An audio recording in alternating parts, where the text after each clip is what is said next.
Salve, salve galera do InfectoCast, bem-vindos a mais um episódio, aqui quem fala é o William. E aqui é o Lino.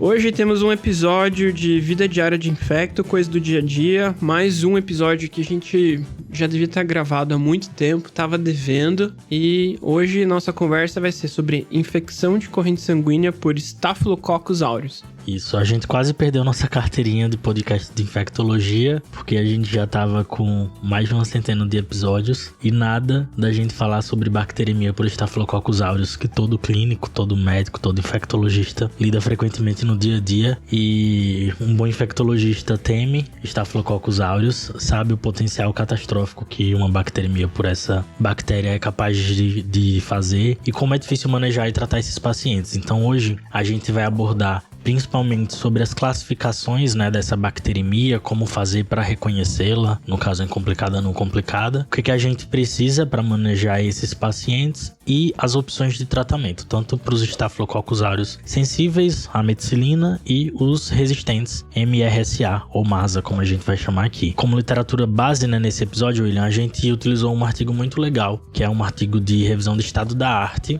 publicado no final do ano passado no CID, no Clinical Infectious Diseases, que fala sobre o manejo contemporâneo da bacteremia por aureus, e ele trata de algumas controvérsias, mas a gente vai focar em algumas definições e algumas recomendações também já tradicionais. Isso aí, então a gente depois coloca o artigo nas nossas páginas do Spotify e bora lá!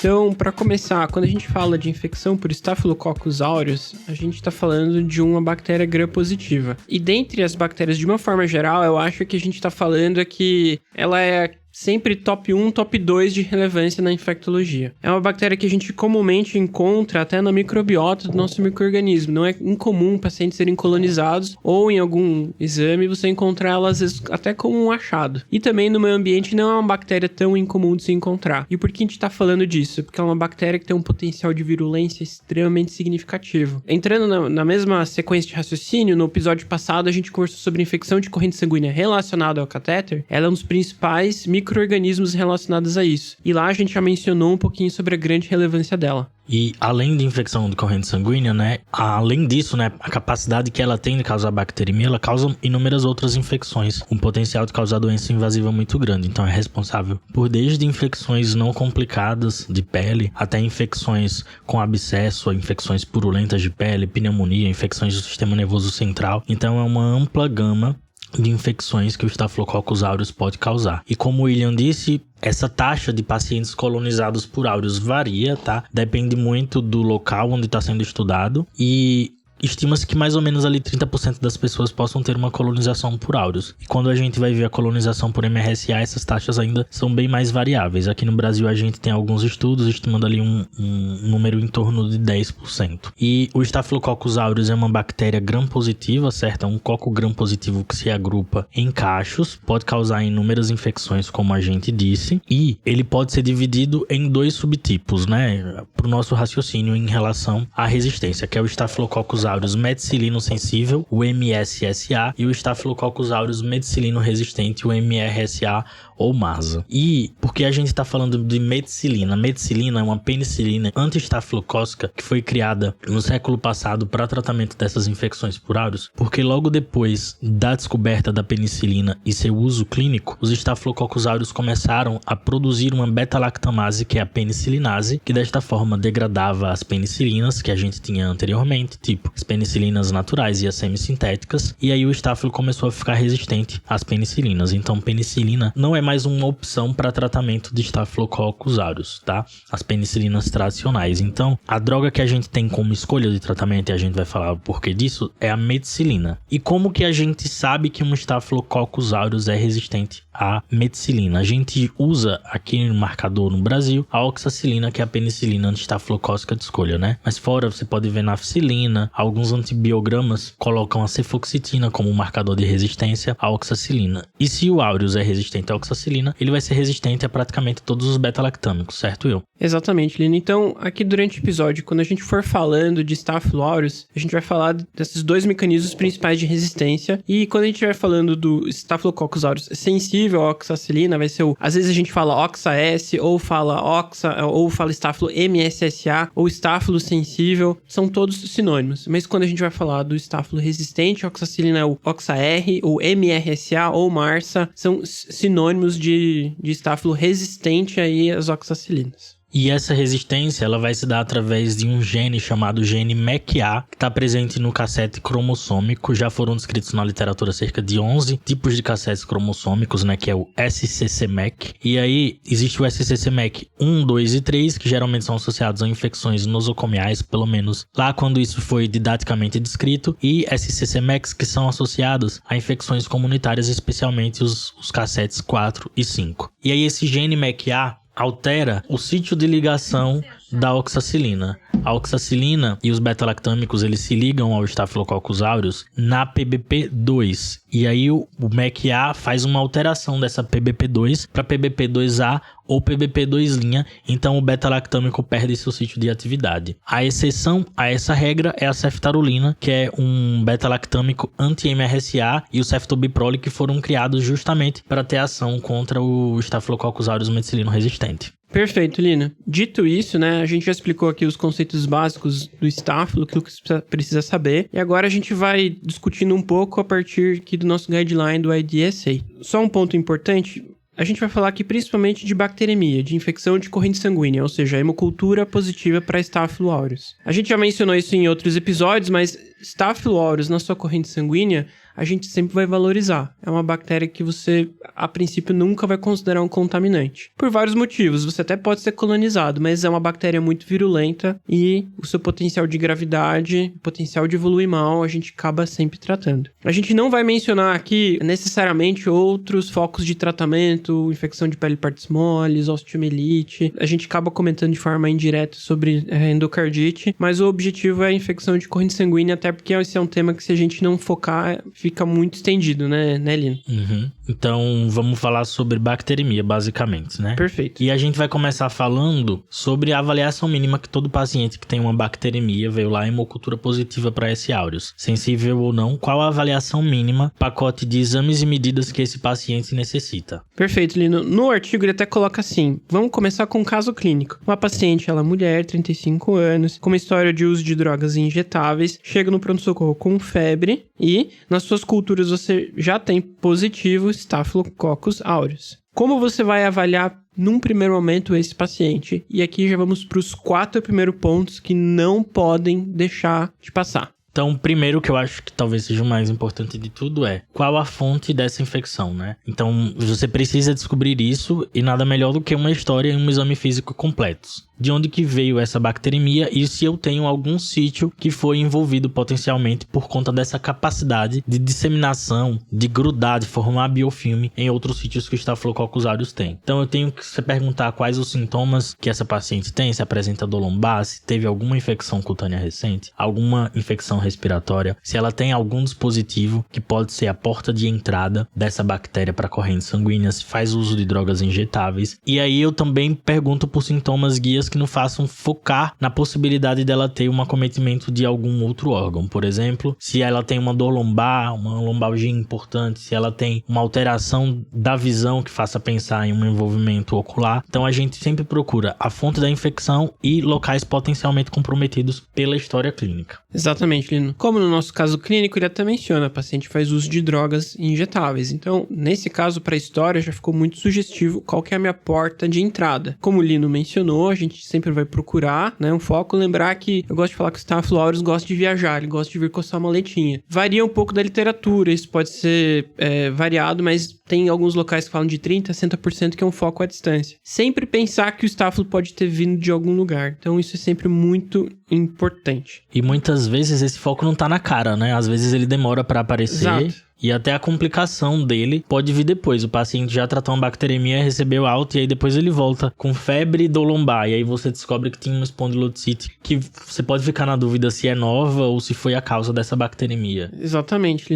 Até eu tive um paciente esses dias no hospital que aconteceu isso. Era um paciente jovem, 17 anos, teve uma febre e veio no pronto-socorro por outro motivo. E por causa da febre decidiram fazer exames, internar e pediram hemocultura e criação Staphylo aureus, e ninguém achou a porta de entrada, apesar de ter revirado o paciente. A única história que ele tinha, depois de a gente conversar muito, foi um abscesso infraaxilar 1 mês antes. Então, será que foi ali a porta de entrada? Talvez sim. Mas se a gente não revira o paciente, a gente às vezes não encontra mesmo. E se o paciente foi revirado, foi porque chamaram o infecto, né, Elino? E aqui a gente entra no nosso próximo ponto, que o próprio artigo coloca. Depois de você avaliar muito bem o paciente, chama o infecto. Isso. Tem alguns estudos retrospectivos, algumas cohortes que demonstraram que nos pacientes que tinham bacteremia por aureus, a presença de um infectologista melhorava os desfechos desse paciente, aumentava a cura clínica e aumentava a eficácia do tratamento. Isso porque a gente vai revirar o paciente, a gente tem essa ideia de que é preciso procurar um foco, preciso procurar infecção à distância. A gente vai poder ajudar a instituir a melhor terapia possível de acordo com a sensibilidade e o local de infecção acometido desse paciente. E nos casos de bacteremia complicada, eu acho que se torna mais importante ainda. Então é sempre preciso ter um infectologista ao seu lado para tratar uma bacteremia por aureus.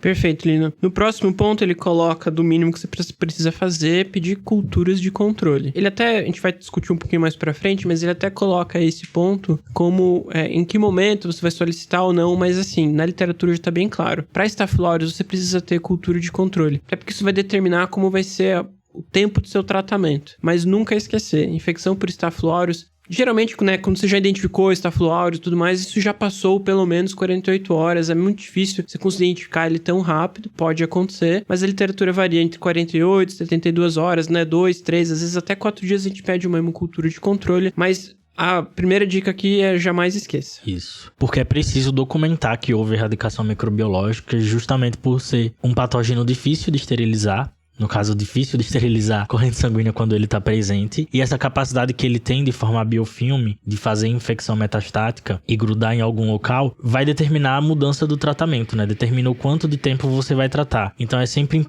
se seu tratamento está dando certo. Então é sempre importante ter uma hemocultura de controle negativa bem documentada. Ele até coloca no artigo como um ponto de preocupação se a sua cultura está persistentemente positiva. Então você tem que ter isso em mente quando você vai solicitar a cultura de controle. E, inclusive, quando ele até coloca uma classificação de complicada e não complicada, cultura persistente, você já passa a tratar a infecção como uma infecção complicada. E essa preocupação dele é porque esses pacientes que demoraram para negativar culturas, eles tiveram aumento da mortalidade. Então, é um fator prognóstico também, né? Exato.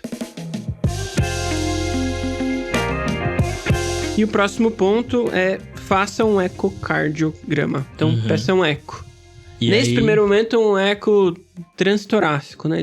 A gente vai discutir sobre eco transesofágico, mas pelo menos um eco transtorácico você tem que ter. Entre as indicações, né? Primeiro, lembrar que existe um foco à distância para o seu Staphylo aureus, tanto para ele ter, você tá com a cultura positiva, se é que ele partiu de lá, se é que ele fez uma bacteremia, caiu, fez uma lesão, uma endocardite, e agora ele tá circulando e causando sintomas, ou o contrário. Você tem o Staphylo aureus, você tem um paciente que você nem sabia que era de risco, é bom você também ter um eco para avaliar em que situação está a morfologia cardíaca do seu paciente, mas já existe essa indicação. Isso vai tanto ajudar você a fazer o diagnóstico de uma endocardite ou não, quanto determinar o tempo de tratamento, uma vez que a endocardite, o tempo vai ser vai ser maior do que isso, apenas o tratamento de infecção de corrente sanguínea. E aí, qual modalidade do exame se você vai poder fazer um transesofágico ou um transtorácico? Eu acho que depende do paciente e do caso. Para os pacientes que têm um alto risco de fazer endocardite, por alterações cardíacas estruturais, por exemplo, um paciente valvopata, um paciente que já teve uma endocardite prévia, um paciente que tem um dispositivo intracardíaco, tem um marca-passo, alguma coisa desse tipo, talvez começar com eco transesofágico seja a melhor escolha, porque é um exame que tem maior sensibilidade. Então, num paciente de alto risco, eu quero um exame de alto valor preditivo negativo,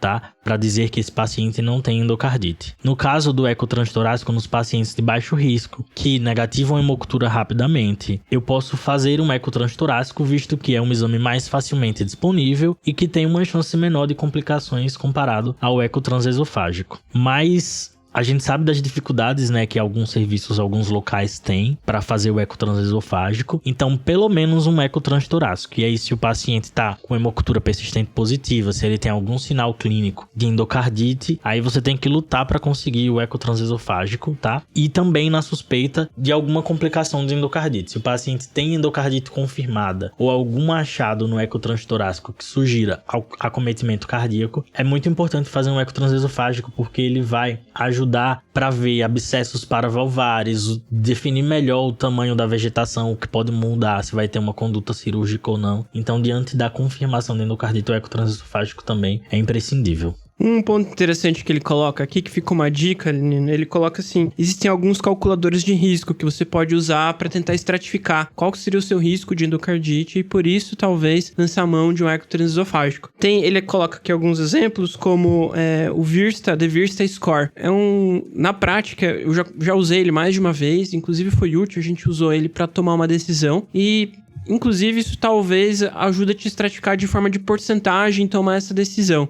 Existem outros que ele coloca como o The Positive Predict, que podem te ajudar a talvez estratificar melhor e falar... vou fazer ou não o exame para o paciente. Existem algumas críticas por trás, talvez valor preditivo negativo muito alto, talvez você acaba colocando num cesto pacientes que talvez não iriam necessitar de um exame, mas avaliando clinicamente o paciente beira-leito e utilizando esses scores, talvez isso acaba te ajudando. Uma coisa que ele também leva em conta, Lino, é que muitos dos artigos sobre a discussão sobre fazer eco transesofágico, transtorácico, vai também da questão do examinador, estudos antigos nos quais foram estratificados o risco. Eles levam em conta também, às vezes, fazer um eco de boa qualidade. Transtorácico, às vezes, é melhor do que um eco de má qualidade. Mas isso é muito de cada serviço, de quem está realizando. Então, eu acho isso muito difícil estratificar. A janela do paciente. A janela do paciente, exatamente. Na prática, isso não é tão fácil estratificar, né? Tão fácil considerar. Então, eu acho que entra nisso que o Lino falou. E fica a dica aí de, talvez, usar algum dos calculadores de risco que eu mencionei antes.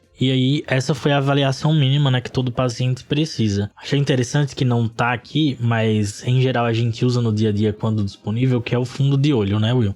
Fundo de olho para o paciente que tem bacteremia por aureus, porque também tem um risco de ter algum acometimento ocular e de endoftalmite, que não é um risco desprezível. Tem um estudo de 2016 que viu que o risco de endoftalmite nos pacientes que tinham bacteremia por aureus e fizeram uma fundoscopia, a incidência foi de 2,5%, que também vai mudar o tratamento e talvez mude não só a duração do tratamento, mas se você vai associar um tratamento intraocular ou não, se o paciente vai precisar de cirurgia. Então, é imprescindível no paciente que apresenta algum sintoma ocular novo, mas no paciente que não tem sintoma ocular e se você tiver disponível também pode ser recomendado.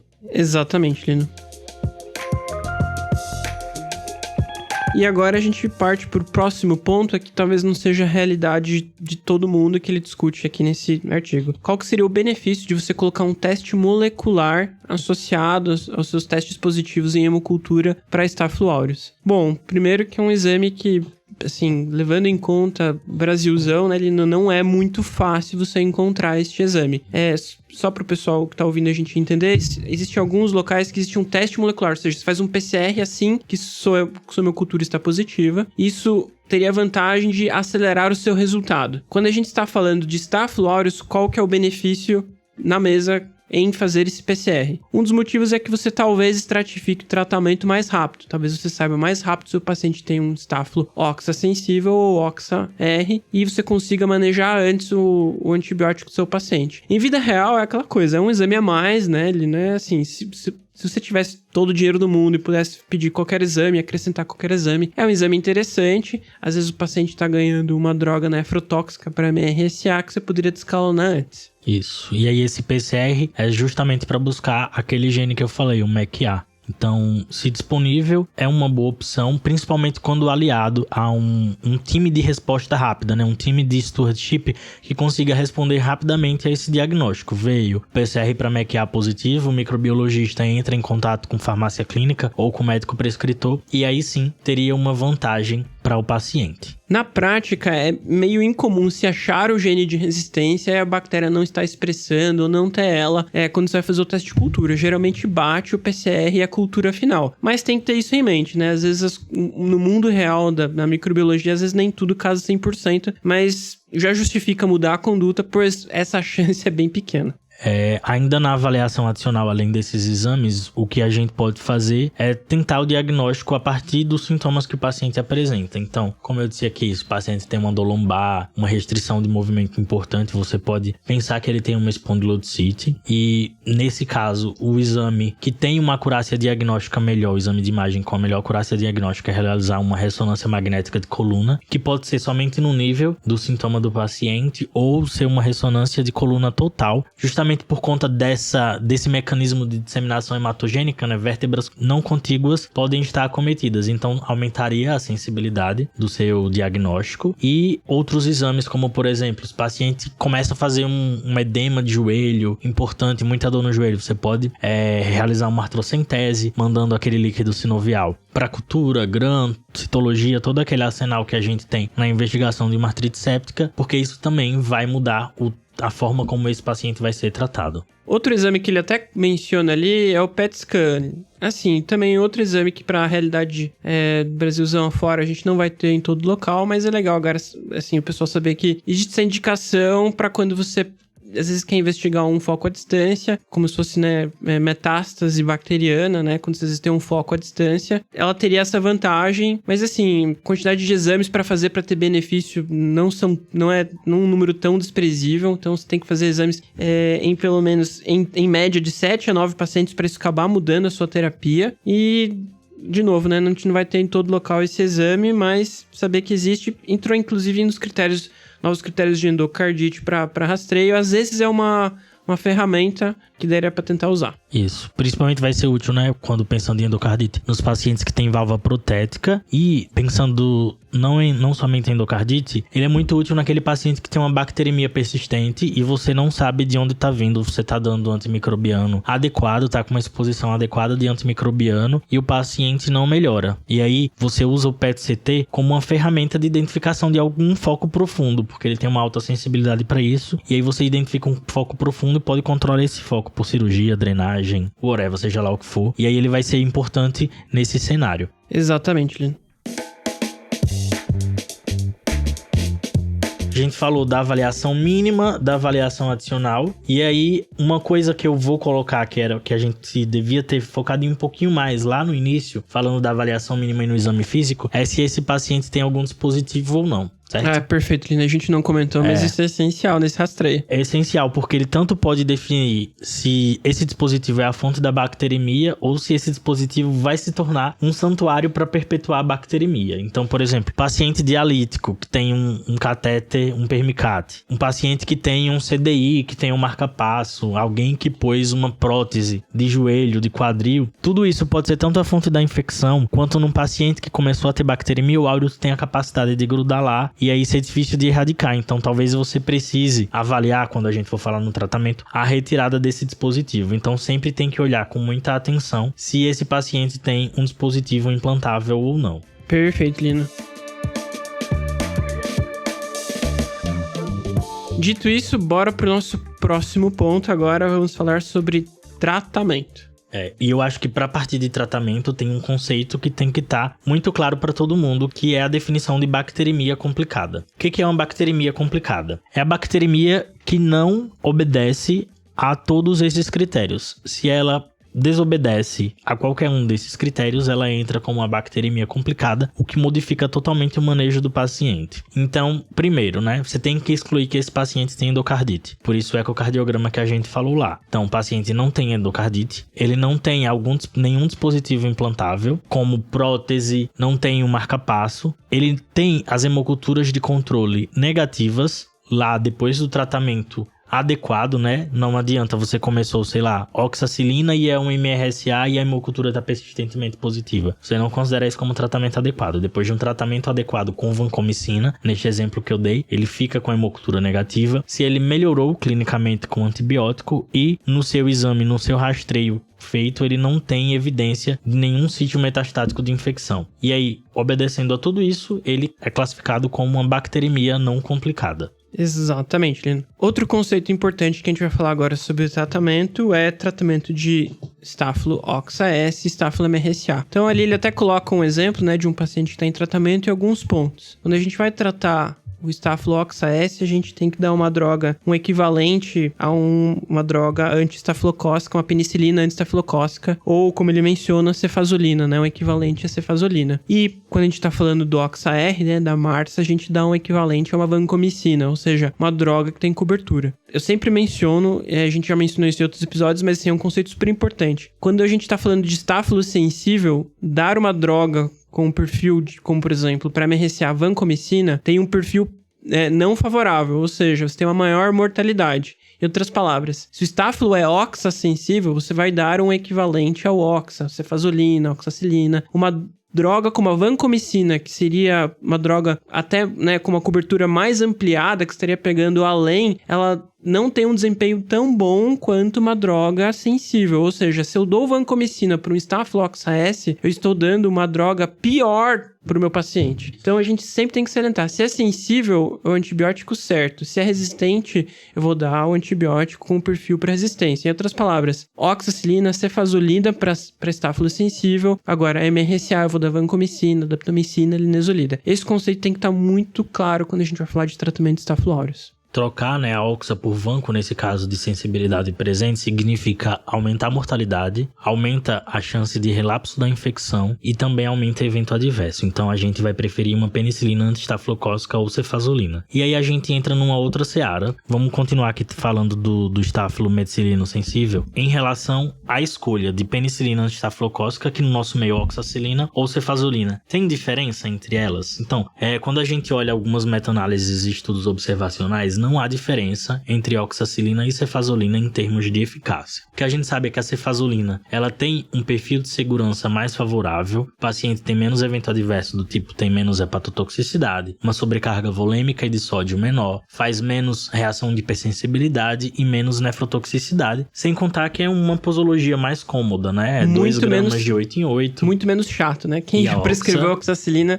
é um antibiótico chato. 2 gramas de 4 em 4, né? O paciente às vezes faz muita flebite, ele não tem um acesso central. Então, é muito sedutor usar cefazolina em vez de oxacilina, por conta disso que eu falei. Mas tem algumas situações em que ainda não há uma validação na literatura muito forte para a gente utilizar cefazolina. Elas são duas principais, que são o tratamento de endocardite e o tratamento de infecção do sistema nervoso central. O sistema nervoso central é um pouco mais simples de entender, que é basicamente pela capacidade de atravessar a barreira hematoencefálica. Então, a gente prefere oxacilina. Se o paciente tem uma meningite associada ou não a dispositivo por Staphylo aureus meticilino sensível, a gente vai dar oxacilina. A outra situação, a da endocardite, vamos pensar o seguinte: endocardite é uma infecção que tem um alto inóculo bacteriano. Assim como às vezes infecções, abscessos extensos, não drenados, o inóculo bacteriano, a quantidade de Staphylo aureus que tem ali é muito grande. E aí existe um efeito laboratorial, um efeito de bancada, mas que talvez tenha um reflexo clínico que chama efeito de inóculo da cefazolina. E o que é esse efeito de inóculo da cefazolina?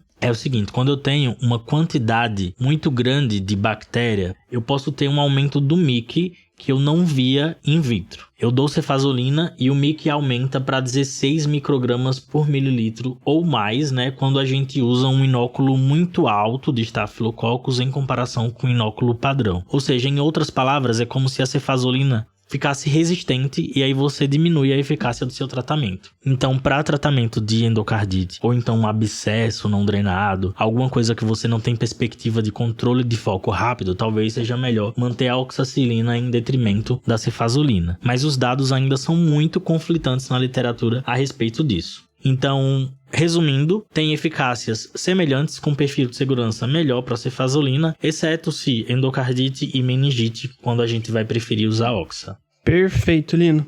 Próximo ponto, a gente deveria, em locais onde a minha incidência de MRSA é muito grande, usar um tratamento de cara empírico para MRSA, ou seja, se eu tenho muito estáfilo OXA-R, será que quando eu for começar tratamento empírico para estáfilo, eu já teria que começar com um equivalente à vancomicina? A resposta é sim, mas também é conflitante. O que a gente sabe, assim, baseando-se em outras infecções, né? Quando a gente tem infecção grave e a gente tem uma taxa de resistência alta, mas esse alta ainda também não é bem definido, se é maior que 10%, maior que 20% de prevalência de resistência, em geral a gente vai preferir a droga que cubra, né? A droga efetiva. Então, nesses casos, se você tem uma alta prevalência de MRSA, o ideal seria começar o tratamento com vancomicina e depois de escalonar, a depender do resultado da sua cultura e antibiograma. Exatamente, Lino. A gente tem, às vezes, a dificuldade até em responder, né, essa pergunta, quando é alta. Ainda mais aqui, né, assim, quando a gente fala em incidência de MRSA na comunidade, vindo da comunidade, aqui no Brasil a gente não tem os mesmos números que a literatura norte-americana tem, mas a gente tem que também levar em conta que nosso rastreio epidemiológico talvez não seja tão bom, mas é uma coisa que a gente tem visto mudar, né, cada vez mais isso tem melhorado, porém, de fato, a gente responder essa pergunta já é complexo, então já parte daí. Até baseado nisso que você falou, Nino, alguns estudos tentaram comparar, às vezes, ter dupla terapia. Você coloca uma droga OXS e uma OXR, mas o próprio artigo ele fala que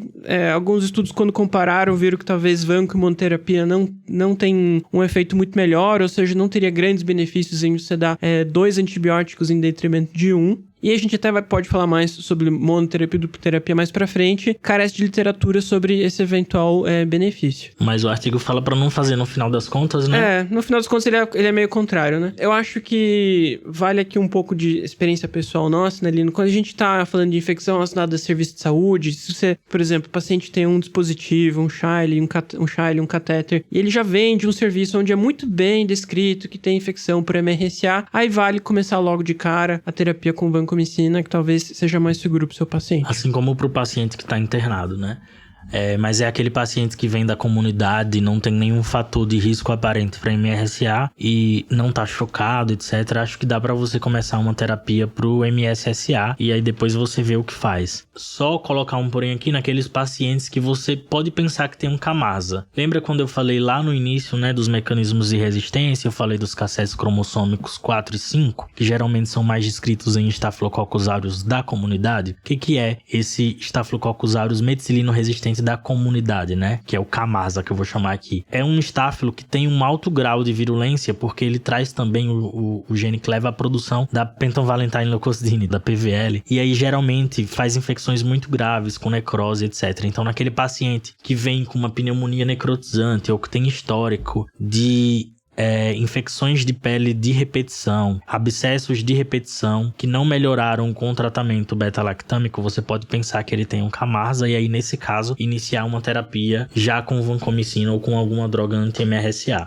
Perfeito, Lino. E agora, mais um ponto, quando a gente fala sobre tratamento de MRSA, qual que deveria ser a sua terapia definitiva? Um ponto que ele traz, a velha e boa vanco continua ainda uma referência, né? O Standard of Care. Isso, a velha gorda é o Standard of Care. Todas as outras drogas que foram aprovadas para tratamento de áureos e de bacteremia por áureos tiveram como droga comparadora Standard of Care a vancomicina ou alguma daquelas penicilinas antistafilocócicas. Então, não dá para desprezar a vancomicina. Em alguns serviços não vai ser realidade ter outras drogas. Então, a gente sabe que a vancomicina ela consegue penetrar na maior parte dos tecidos, ela atinge um nível sérico razoavelmente bom quando feito tudo direitinho. Então, ela sempre vai ser a droga de primeira escolha para tratamento e as outras vão ser alternativas. Lembrar que quando a gente utiliza vancomicina, acho que a gente podia fazer só um episódio para falar de vancomicina, né, de monitoramento terapêutico. Acho que a gente vai ser um pouco mais superficial aqui falando. Exato, hoje. É um assunto muito complexo quando a gente vai falar sobre dosagem sérica de vancomicina e nível sérico. Ele assim, resumindo, ele até coloca, né, você pode talvez usar a área sobre a curva em detrimento do nível de vancocinemia, que é a maior parte dos hospitais. O nível de Vale, né? O nível de Vale, que a maioria dos hospitais fazem aqui. Assim, vamos resumir, se você souber o que você souber fazer melhor, faça. O importante aqui é o seguinte, vancomicina é uma droga nefrotóxica e você tem que ter um nível, se indica que você tem um nível e um controle dela, tanto para você ter um teto para não passar e não causar maior risco de nefrotoxicidade, quanto um nível baixo para você também não ter um nível subterapêutico. Isso. E aí, o ideal seria uma área sob a curva, por ter vários estudos mostrando que paciente desenvolve menos nefrotoxicidade quando você mantém uma área sob a curva entre 400 e 600. E aí, se você não tem disponível por questões logísticas, dificuldade de realizar, você pode fazer só o nível de vale mantendo entre 15 e 20. Mas o ideal, principalmente para essas infecções graves, é que você tenha essa monitorização terapêutica, principalmente também não ficar com nível muito baixo, né? E não levar a uma falha de tratamento. Então, a vancomicina é a droga padrão. Qual o problema da vancomicina? Como o Will falou, nefrotoxicidade, né? Os efeitos adversos. Também tem síndrome do homem vermelho, reação alérgica que podem ocorrer com a vancomicina. Então, a gente tem outras opções de tratamento e aí tem várias drogas, né? Que a gente vai falar aqui. Linezolida, daptomicina, ceftarolina que podem ser utilizadas. Só que antes de ir para esse ponto, eu quero falar de outra coisa de resistência aqui, que é o estáfilo vancomicina resistente, né? O VRSA, e o estáfilo intermediário à vancomicina, o VISA e o HVISA. O que são essas coisas aí? Essa sopa de letrinhas, né? É um monte de sigla que a gente tá falando nesse episódio. E a gente vai postar lá no nosso Instagram uma tabelinha fazendo essas diferenciações do que é MSSA, MRSA, como que dá resistência em cada um, e o que é VISA, VRSA. Então, a gente tem as definições de MIC de suscetibilidade para vancomicina. Como eu disse, ela age nessa porção DEALA, e a depender da alteração dessa porção ou do aumento da espessura da parede, a gente vai ter MICs diferentes para vancomicina. O vanco suscetível, que é um MIC menor ou igual a 2, é o que a gente vê no dia a dia. E o vanco intermediário, que é um MIC maior ou igual a 4, ocorre por um aumento da espessura da parede. A bactéria fica, digamos, mais gordinha e aí ela ganha mais porções DEALA, então a vancomicina vai precisar de mais ligações para conseguir agir. Isso é o VISA. E aí a gente tem o conceito de HVISA, que é quando existem subpopulações diferentes de Staphylococcus aureus, ou seja, populações que têm um MIC intermediário e populações que têm um MIC sensível, que na prática não é um diagnóstico fácil de fazer, porque pode flutuar a detecção dessas subpopulações. Então eu tenho o VISA e o HVISA, e ambos não são tão frequentes assim. E raramente eu tenho a vancomicina resistente, o estáfilo vancomicina resistente, que ocorre por uma transferência do gene VAN, que aí ele leva a uma alteração dessa porção terminal DEALA para DEALA-DELAC. Então, resistência à vancomicina em Staphylococcus aureus é algo muito raro, e se o laboratório tem, ele vai retestar imediatamente, tá? Porque isso aí, graças a Deus, é um negócio que não ocorre com frequência. Enquanto essa questão da VISA já é algo que a literatura vem apontando, porque os pacientes que têm ou um MIC de 2, que não é considerado intermediário para vancomicina, é sensível, ou que tem um MIC maior que 2, eles têm uma chance maior de falha com vancomicina. E aí, nesse caso, você teria que trocar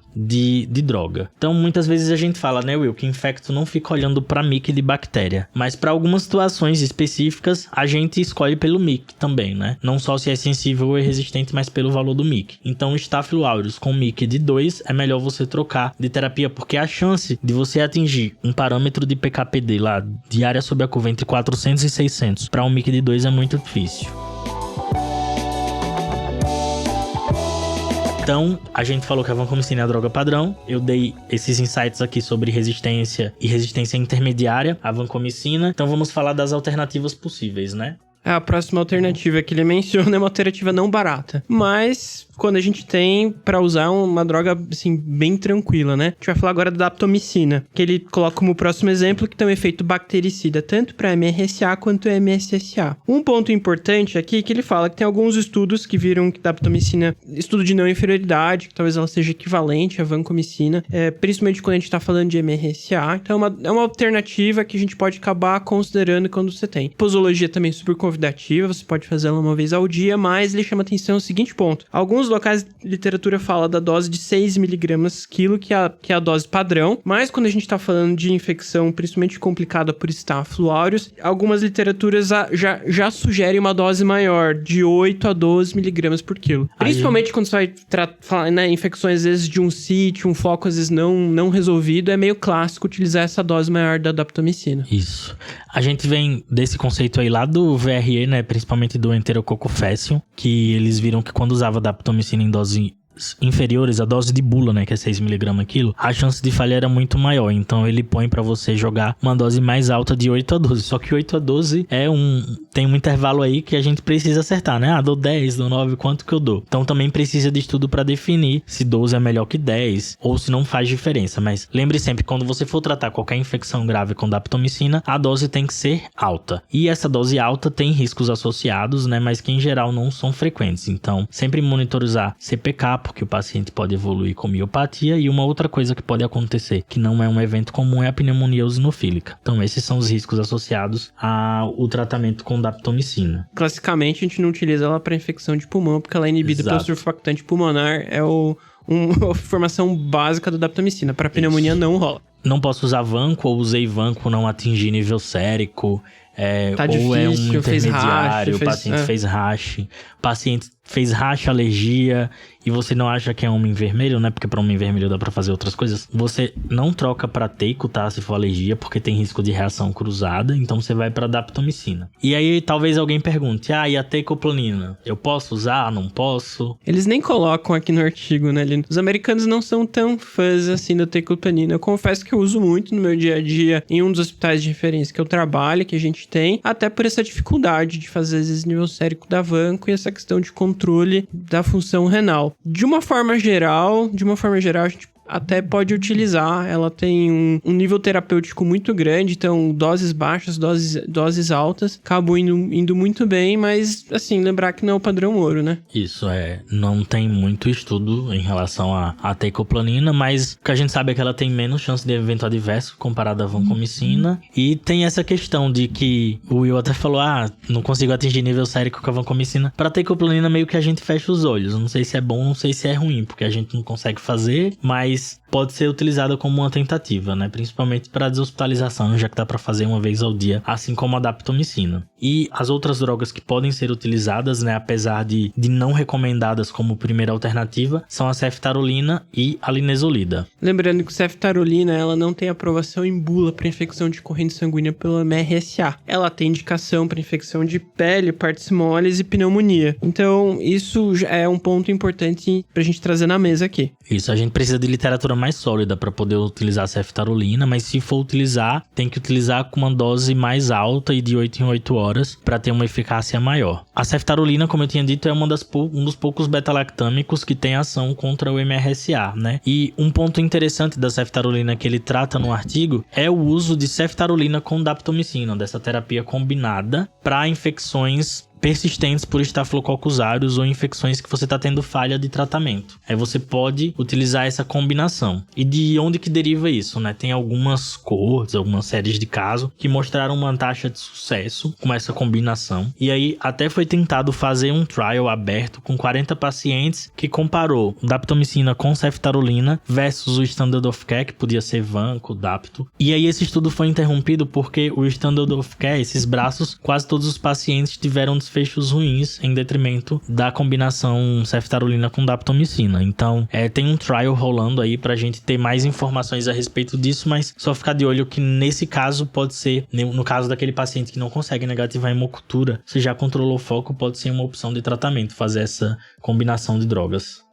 Exatamente, e só lembrando, como você falou, salientar, a indicação é quando você está tendo persistência da bacteremia por MRSA. Em outro contexto não existe benefício em associação de drogas. Então, quando a gente fala em associação de droga para Staphylococcus aureus, até hoje não teve benefício em você ter, para tratar a infecção de corrente sanguínea, o uso de mais de uma droga que mude mortalidade, mude desfecho desses pacientes. E é algo que precisa ser estudado até mais, né, ali nessa questão da daptomicina junto com a ceftarolina ou ceftobiprole. Lembrar, a gente vai falar sobre controle do foco, que também às vezes é o pulo do gato que tem que ter ali. Próxima droga que a gente vai falar agora é linezolida. Uma droga que, quando a gente fala da linezolida, né, é uma droga que também tem cobertura tanto para estáfilo sensível quanto MRSA. Ela pode ser utilizada, inclusive, para tratar a infecção de corrente sanguínea. Tem alguns estudos comparando a linezolida versus vancomicina com um benefício sem inferioridade, né? Ela tem um benefício razoável. Fora desse guideline, tem até guideline europeu em inglês, que até fala para você considerar a linezolida como tratamento. É uma droga também com poucos efeitos colaterais, é uma posologia também convidativa, não tem nefrotoxicidade, penetra bem em sistema nervoso central, penetra bem em tecidos. É uma droga legal, tirando o preço, que também não é uma droga muito barata. Dentre os seus efeitos colaterais, principalmente quando a gente usa ela durante muito tempo, ela pode ter um pouco de supressão medular, e isso acaba te levando a ter citopenias, né? Mas é uma droga, existe inclusive via oral, que eventualmente quando a gente vai falar de infecção de corrente sanguínea, a gente acaba preferindo tratamento EV nesse primeiro momento, mas acaba sendo uma opção. Com uma ótima biodisponibilidade, né? Essa formulação via oral quase 100%. Perfeito. Próxima droga, a gente vai falar, acho que agora do velho bom Bactrim, Lino. Bactrim, né, que os estudos que tentaram olhar o Bactrim para terapia de infecção por MRSA foram estudos de não inferioridade que não conseguiram atingir essa margem pré-estabelecida. Então, a gente não recomenda o uso de Bactrim como terapia de primeira linha para tratamento de infecção por Staphylococcus aureus. Talvez como um step down via oral, né, para deshospitalizar o paciente. Mas a gente vai chegar nesse ponto aí. E por último, só uma informação que eu acho importante aqui a gente falar. De rotina, não existe indicação de a gente associar rifampicina e gentamicina para infecção por estáfilo, no caso de endocardite em válvula nativa para Staphylococcus aureus. E aí, endocardite é tratamento de endocardite é um mundo à parte, é outro episódio que a gente tá devendo, um dia a gente vai pagar isso aí também. Sim. Então a gente falou das drogas, né? De quando utilizar uma, qual as alternativas à vancomicina no caso da MRSA. Então acho que é outra coisa que a gente pode ir é para a duração do tratamento, certo, Will? Bora. E a duração do tratamento vai ser determinada por aquela definição que a gente falou anteriormente de bacteremia complicada ou não. A bacteremia não complicada facinho 14 dias de tratamento. Isso tudo deriva de estudos antigos também, fazer 14 dias de tratamento. Tem até um trial rolando para tentar comparar 14 versus 7 dias para terapias não complicadas. E o que a gente sabe, né, de mais antigo e robusto na literatura é que tratar por menos tempo aumenta a chance de recidiva da infecção. Tem uma chance maior de falha, então o estáfilo a gente vai tratar por 14 dias. E precisa ser o tempo todo EV, Will? Lino, a gente acaba às vezes até preferindo que esse tratamento seja de 14 dias EV pelo risco da infecção em si, mas existe estudo comparando o paciente a partir do 10º dia indo com step down via oral e o paciente acaba tendo menos recidiva. Então assim, em outras palavras, se der, trata até D14, caso contrário, se não vai dar, pelo menos alguma coisa via oral, se possível. E aí esse estudo é o Sabato, tá, gente? Eu acho que todo mundo deve ter ouvido falar nele aí quando ele saiu. E você ouve nos corredores o pessoal falando: você viu que dá pra tratar estáfilo com 7 dias EV só e depois fazer? Só que, atenção, porque nesse estudo no flowchart, quando você olha, foram triados mais de 5.000 pacientes. No final eles conseguiram incluir 200 e pouquinhos, porque é uma parcela muito pequena de pacientes que não faz uma bacteremia complicada por aureus ou que atende a todos os critérios necessários para poder descalonar para terapia via oral. Precisa ter uma boa adesão ao medicamento, precisa ter melhorado rápido, ter ficado febril, não ter infecção à distância, então é um monte de coisa junto. Então dá para descalonar para terapia via oral depois que o paciente está indo muito bem, mas em casos bem selecionados que tem que ser avaliados em conjunto com o infectologista. Exatamente, Lino. E aí, a gente falou da duração do tratamento para bacteremia não complicada. E para bacteremia complicada, o tratamento é por um tempo bem maior, tá? É claro que vai depender do foco de complicação que você pensou, né? Se é uma osteomielite, por exemplo, a gente tende a tratar por 6 semanas. Mas, no mínimo, para uma bacteremia complicada, de 4 a 6 semanas de tratamento. Sempre tentando controlar o foco, drenando abscessos se for preciso, operando o que for necessário. Se for uma infecção relacionada a catéter, o catéter tem que sair, tem que ir, tá? O paciente vai morrer menos, não adianta fazer locoterapia para infecção de corrente sanguínea relacionada a catéter por aureus. Avalia a possibilidade de retirar aquele dispositivo implantado que ele tem. Se ele está infectado, sem dúvidas vai precisar sair. Se não está infectado, acho que tem que ter um acompanhamento muito de perto daquele paciente pelo risco dele em algum momento ficar infectado. Então essas coisas vão determinar o tempo de tratamento do seu paciente. Exatamente, Lino, ele até coloca então aqui num dos próximos pontos sobre a controvérsia do controle do foco, né? Quais seriam as controvérsias? Basicamente o seguinte: se você não controlou o foco, você pode ter persistência da sua bacteremia. Então já entra no que a gente comentou lá no começo: paciente com bacteremia persistente começa a procurar um foco não controlado que talvez esteja servindo como ali uma fonte alimentadora da sua bacteremia, que você não está mesmo com antibiótico guiado conseguindo resolver o foco. Já está bem claro na literatura, ele coloca inclusive ali que se você não está controlando o foco, né, postergar o controle do foco é associado a um desfecho pior para os pacientes, e por isso é sempre importante você ter esse controle mais precoce possível. Entra nisso que o Lino falou, né, de controle de catéter, mas isso também entra para próteses, entra para endocardite, entra para coleção. Então, sempre que possível, a gente indica controle do foco o quanto antes. A gente sabe que isso daí já entra também uma questão multidisciplinar, mas faz parte do melhor cuidado para o paciente possível.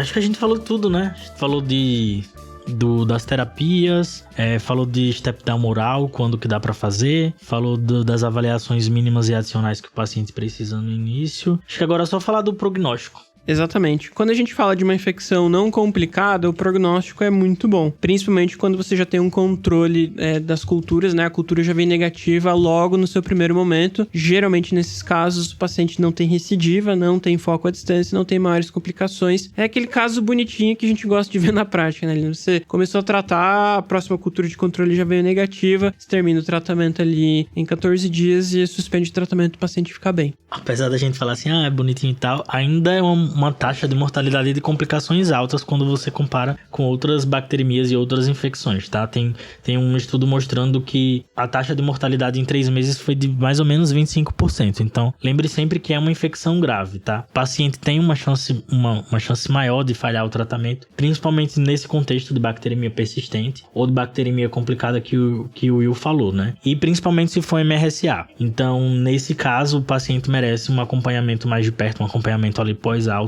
porque é uma infecção que tem chance de recidivar. Isso entra até a gente acabou não falando muito, muito claro disso, mas isso também entra no contexto de infecção complicada. A gente vai tratar por um tempo maior, né? Ele recomenda 4 a 6 semanas. Mas daí isso também já entra no contexto de, geralmente, você ter um foco à distância, de endocardite, osteomielite, né? Naqueles critérios que o Lino colocou lá no começo. Então, só aí a gente já entende também que não é uma infecção tão simples assim quando a gente fala da complicada em si. Então, acho que foi, né? Eu acho que isso é um assunto muito extenso. A gente tentou resumir aqui, acho que é o basal quando a gente fala de infecção corrente sanguínea e Staphylococcus aureus. A gente vai deixar a literatura, tem muita literatura, tem muita coisa. Se a gente fosse falar de tudo aqui, o episódio ia ficar muito prolongado, mas acho que o básico é isso. Acho que dá pra gente prometer pra 2025 um episódio só sobre vancomicina. Um só sobre endocardite. E algum de endocardite separar lá nas válvulas protéticas inativas. Que endocardite Aí a gente consegue esmiuçar melhor isso tudo, tá? Mas espero que vocês tenham gostado. E a mensagem que eu deixo aqui no final é: tenham medo do Staphylococcus aureus, tá? Valorizem sempre que ele aparece e façam esse passo a passo, porque a chance de você acertar e oferecer o melhor cuidado pro seu paciente vai aumentar muito. Isso aí, valeu, falou. Falou, pessoal.